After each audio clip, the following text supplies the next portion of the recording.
Hello বন্ধুরা, আজকে আমি আর সায়নী সকাল সকাল মায়াপুর থেকে বেরিয়ে পড়ি কলকাতা যাওয়ার জন্য। কারণ আমার কিছু ফটোগ্রাফির অ্যাক্সেসরিজ কেনার ছিল। তো আর সায়নীরও কিছু মেকআপের জিনিস কেনার ছিল, বাট আনফর্চুনেটলি সেটা আজকে হয়ে উঠলো না। কারণ আমার যে ফটোগ্রাফি অ্যাক্সেসরিজগুলো ছিল সেগুলো খুব হেভি আইটেম ছিল। আর যেহেতু ফটোগ্রাফি স্টোরটা একটু লেটে খোলে মার্কেটটা, যার জন্য আমরা ফার্স্টে চলে যাই জুডিওতে। তো জুডিওতে গিয়ে কিছু কেনাকাটা করে নিই। আর সেখান থেকে বেরিয়ে তারপর আমরা চলে যাই ক্যামেরার যে মার্কেট আমাদের মেট্রো গলি সেখানে। সো আমি মেনলি কেনাকাটা করি ন্যাশনাল ফটোগ্রাফিক স্টোর থেকে আর প্রফেশনাল ফটোগ্রাফিক্স থেকে।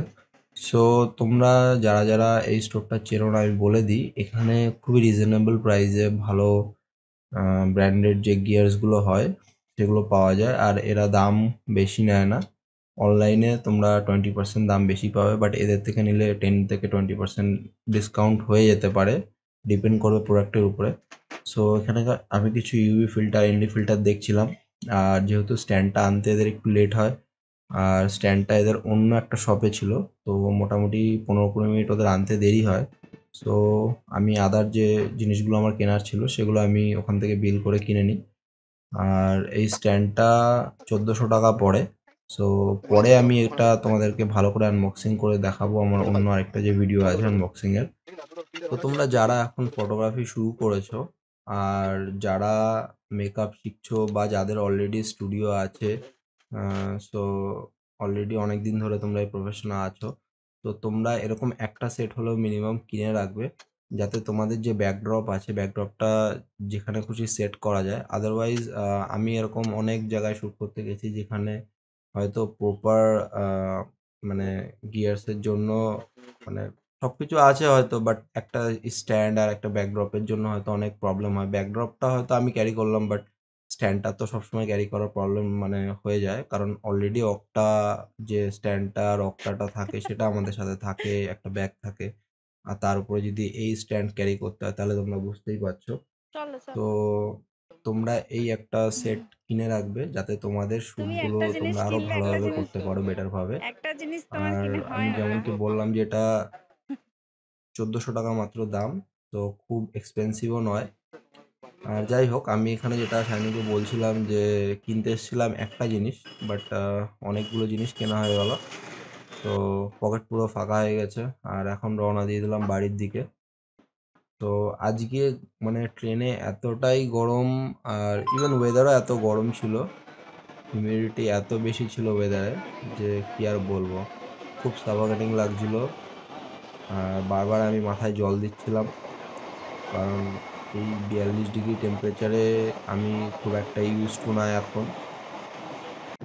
আর এই যে ট্রেন খালি হতে সায়নী সব মানে যে ব্যাগগুলো এই ছিল যে ও খাতা। নিজের হাতে নিয়ে নেয়।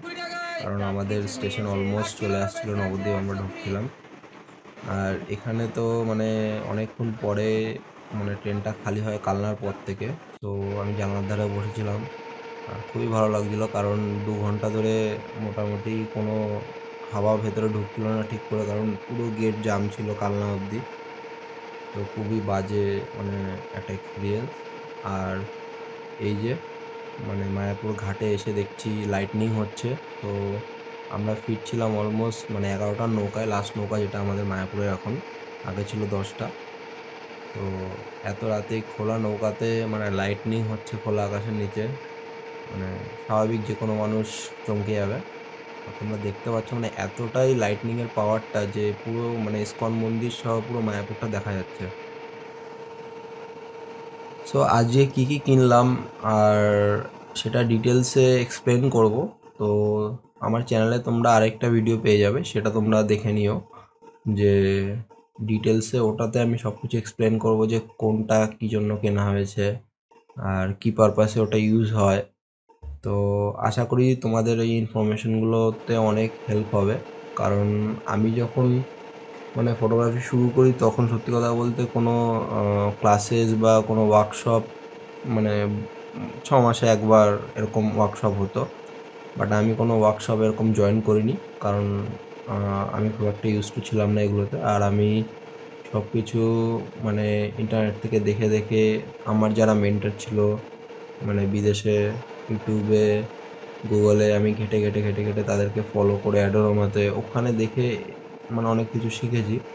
তো সেটাকেই মানে রিয়েল লাইফে প্র্যাকটিক্যালে আমি ইউজ করেছি।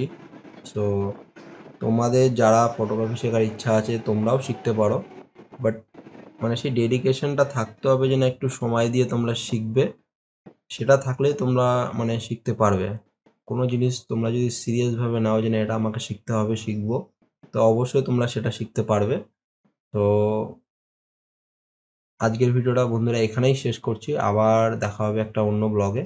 সো যদি তোমাদের ভিডিওটা ভালো লাগে চ্যানেলটাকে সাবস্ক্রাইব করে দিও, লাইক করে দিও, আর কমেন্ট করে জানিও ভিডিওটা তোমাদের কেমন লেগেছে। তো আজকের মতো টাটা, বাই বাই।